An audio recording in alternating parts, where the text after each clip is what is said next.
आपने हस्तिनापुर का राज्य क्यों छोड़ दिया? यही तो रहस्य है महाराज।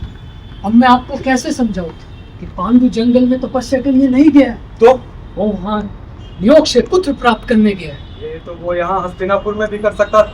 कोई भी अपनी यहाँ सहायता को सर्वजनिक से नहीं बनाना चाहता महाराज। कल पांडु के नियोग से पुत्र होंगे और वो भी इसी वंश के कहलाएंगे। अगर पांडु पुत्र पहले हो गए तो सत्ता पर उनका दावा होगा महाराज। तेरा बंधु का क्या होगा शकुनी?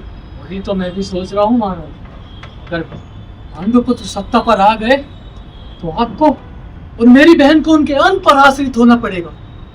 आप दोनों के बुढ़ापे में उनका व्यवहार कैसा होगा कौन कह सकता है। इतनी दूर तक तो मैं, और फिर आपको सत्ता पर से हटाने में उन्हें कोई कठिनाई नहीं होगी महाराज। एक तो आप अंधे और दूसरे निपुत्र। क्या भीष्म हमारे लिए कुछ नहीं करेंगे? किसका नाम ले लिया आपने महाराज? पुत्र होते ही न्याय पांडु की ओर हो जाएगा।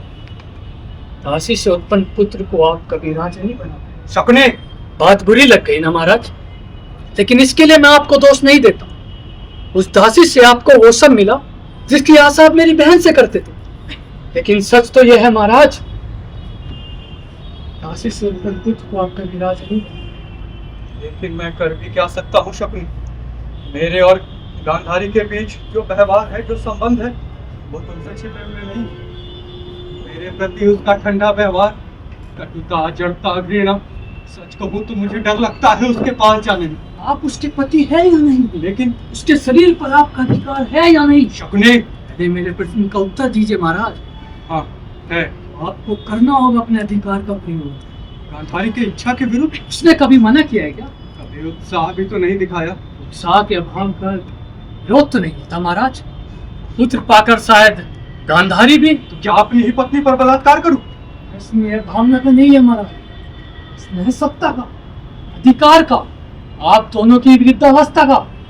मैं अपनी बहन के अधिकारों को यूं ही छीनता हुआ नहीं देख सकता। शकुनी, नहीं, आपको करना होगा अपने अधिकार का प्रयोग। प्रेम हो अथवा ना हो, संवाद हो अथवा ना हो, जरा मुझे सोचने दो शकुनी। तो सोचते रहिए महाराज। चाल समय पर नहीं चली गई तो उसे कुछ अर्थ नहीं होता। तो यही बात तुम गांधारी से जाकर क्यों नहीं कहते हो? उसे समझाया नहीं जा सकता महाराज, और फिर वो मेरी बहन है, उससे कैसे कहूंगा मैं ये सब? आपसे कहते हुए क्या मुझे कम तकलीफ हुई है? मर्यादा को उल्लंघन नहीं कर रहा क्या मैं?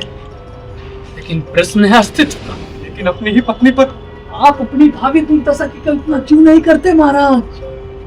मैं जितनी बेशर्मी से अपनी बात कहना चाहता था मैंने कह दी, लेकिन भविष्य की अदृश्य दीवार पर मैं जो कुछ देख रहा हूँ वो भयानक है महाराज।